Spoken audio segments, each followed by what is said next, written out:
Bienvenidos al repaso diario del canal En Defensa de la Fe, donde hacemos la lectura de la cartilla y el comentario de la misma, día por día. Recuerda suscribirte al canal, darle clic a la campanita y compartir el mensaje con tus contactos.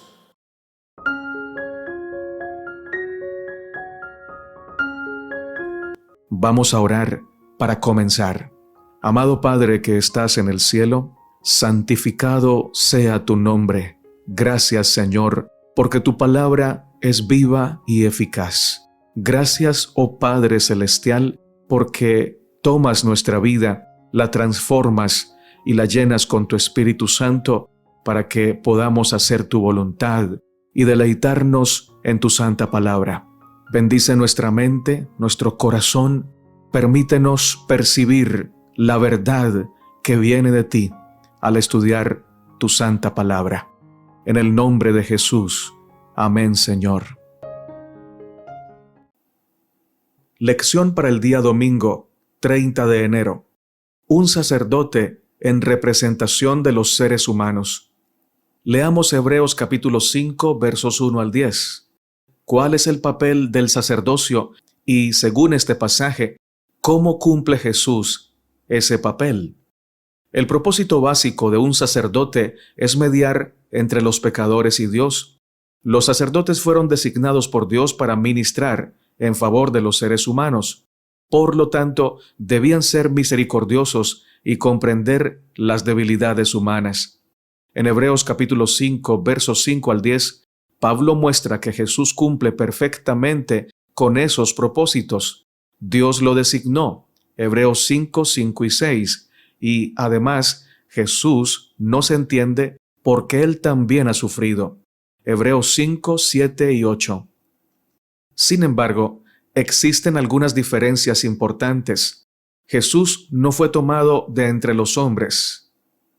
Jesús era de procedencia divina, pero adoptó la naturaleza humana para, entre otras cosas, servir como sacerdote en nuestro favor.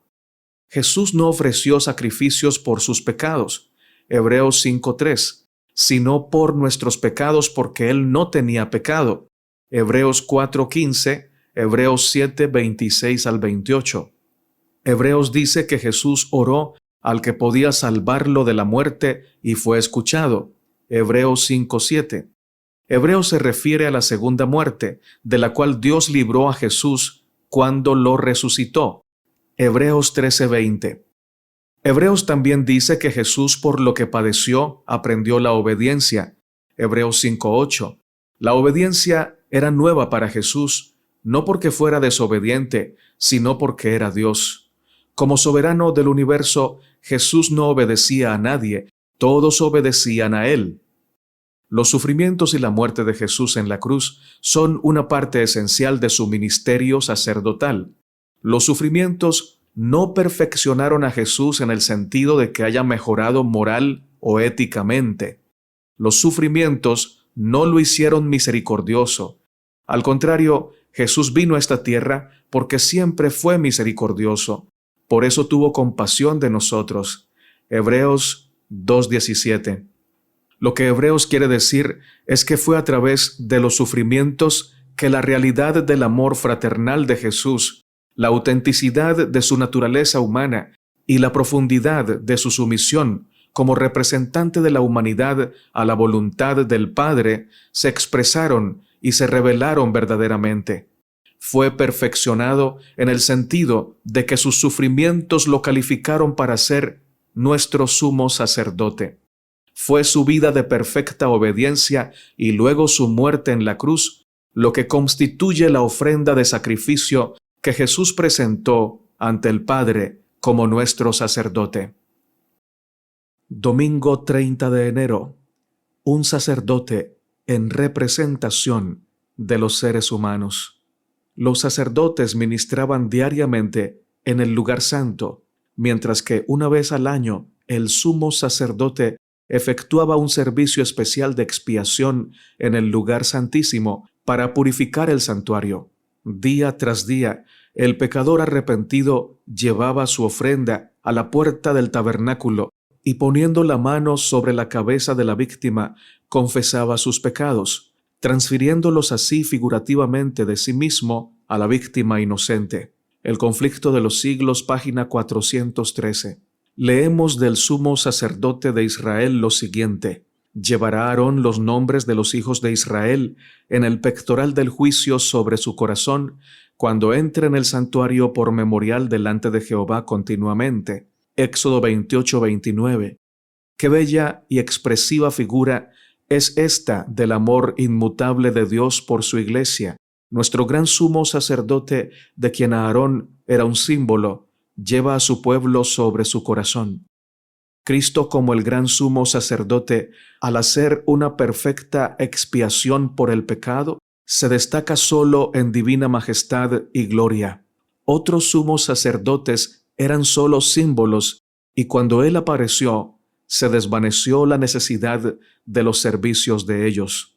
Los seres humanos, sujetos a la tentación, recuerdan que en las cortes celestiales tienen un sumo sacerdote que se conmueve con el sentimiento de sus debilidades, porque Él mismo fue tentado así como lo son ellos, a fin de conocerle, páginas 74 y 75.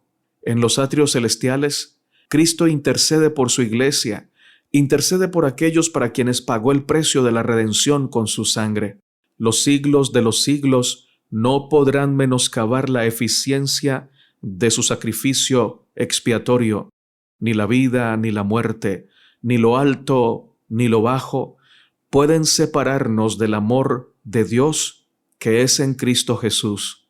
No porque nosotros nos asimos de Él tan firmemente, sino porque Él nos sostiene con seguridad. Si nuestra salvación dependiera de nuestros propios esfuerzos, no podríamos ser salvos, pero ella depende de uno que endosa todas las promesas. Nuestro asimiento de Él puede parecer débil, pero su amor es como el de un hermano mayor. Mientras mantengamos nuestra unión con Él, nadie podrá arrancarnos de su mano. Leo esto vez tras vez por estar lleno de seguridad. Teniendo un gran sumo sacerdote que traspasó los cielos, Jesús, el Hijo de Dios, retengamos nuestra profesión, porque no tenemos un sumo sacerdote que no pueda compadecerse de nuestras debilidades, sino uno que fue tentado en todo según nuestra semejanza, pero sin pecado. Acerquémonos pues confiadamente al trono de la gracia. Hebreos 4:4-16. Hebreos 4:14-16. Oh, qué Salvador tenemos, un Salvador resucitado, uno que puede salvar a todo aquel que acude a Él. Los Hechos de los Apóstoles, página 441.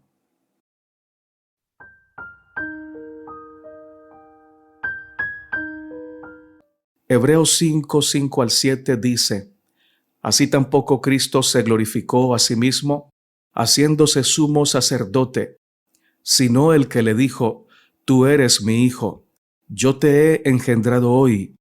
Como también dice en otro lugar: Tú eres sacerdote para siempre, según el orden de Melquisedec. Y Cristo, en los días de su carne, ofreciendo ruegos y súplicas con gran clamor y lágrimas al que le podía librar de la muerte, fue oído a causa de su temor reverente. Me impresiona mucho la forma como Dios en cada detalle de la creación nos habla de su amor y de su justicia. También el hecho de que, como el mejor de los padres, hizo provisión anticipada para todos aquellos que crean en Él, para que no se pierdan, pero que tengan vida eterna. Y esa provisión no fue enviar a otro a pagar nuestra deuda, no fue borrar nuestras memorias para que volviéramos a comenzar de nuevo. Esa provisión consistió en despojarse de su reino, de su gloria, de sus vestiduras de rey, para humillarse, tomar nuestra naturaleza y convertirse en siervo de todos. Además, llegar hasta la peor de las muertes para entregar su vida en rescate por los que se habían perdido. con su muerte y su sangre consiguió las credenciales necesarias para ser nuestro Redentor y consumar nuestra salvación. Sin embargo, debido a que todavía queda un tiempo para su segunda venida, desde su ascensión asumió el rol de ser nuestro sacerdote delante del Padre, pues necesitamos ser representados por Él. La función del sacerdote es ser mediador entre Dios y los hombres, ser un puente sobre el abismo que el pecado abrió entre nosotros y nuestro Padre Celestial. Ante esta verdad, debes saber que nada ni nadie puede impedirte venir a Dios. Pero es que soy muy malo. Puedes venir tal cual estás. Dios no te rechaza. Por favor, ven. Pero es que no tengo fe. Puedes venir así, sin fe, pero ven, Él te la dará, porque Él no solo te recibe, Él también te transforma. Cada vez que alguien se acerca tembloroso ante el Padre, nuestro gran sumo sacerdote ofrece su victoria en su favor. Padre, aquí está mi sangre para que recibas al penitente. Yo lo amo.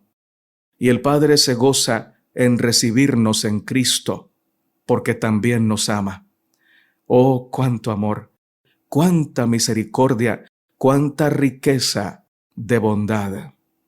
En el Antiguo Testamento, Dios instituyó el servicio del santuario. Había sacerdotes humanos que realizaban la obra de mediar entre Dios y su pueblo. Es decir, el pueblo se acercaba a Dios y los sacerdotes cumplían la misión de presentar las oraciones del pueblo, las ofrendas del pueblo delante de Dios. Pero este ministerio sacerdotal del Antiguo Testamento no era de ninguna manera al nivel de Cristo. Eran solo una sombra, un símbolo para ayudarnos a comprender la realidad de las cosas celestiales cuando estas realidades comenzaran a ejecutarse. Pero estando ya presente Cristo, nuestro sumo sacerdote, tenemos el honor de ser representados ante el Padre por el Hijo Eterno. Él no fue tomado de entre los hombres, Él es Dios, pero se hizo hombre para poder realizar la obra de nuestro rescate eterno. Sus sufrimientos, su sacrificio lo calificó como nuestro Salvador, y el hecho de haber ganado la victoria sobre el pecado allí en la cruz, le ganó también las credenciales para ser nuestro sacerdote mediador ante el Padre. Tenemos un representante que lo da todo en el santuario para que podamos tener libre acceso a Dios y eterna redención. Gloria, gloria, aleluya. La matutina a fin de conocerle, páginas 74 y 75, nos dice lo siguiente. Cristo, como el gran sumo sacerdote, al hacer una perfecta expiación por el pecado, se destaca solo en divina majestad y gloria. Otros sumos sacerdotes eran solo símbolos, y cuando Él apareció, se desvaneció la necesidad de los servicios de ellos. Los seres humanos, sujetos a la tentación, recuerden que en las cortes celestiales tienen un sumo sacerdote que se conmueve con el sentimiento de sus debilidades, porque Él mismo fue tentado, así como lo son ellos. Muchas gracias por escuchar la lección diaria. Que Dios te bendiga, que Dios te guarde. Eres muy amado y muy amada por el Señor. Que tengas un lindo día.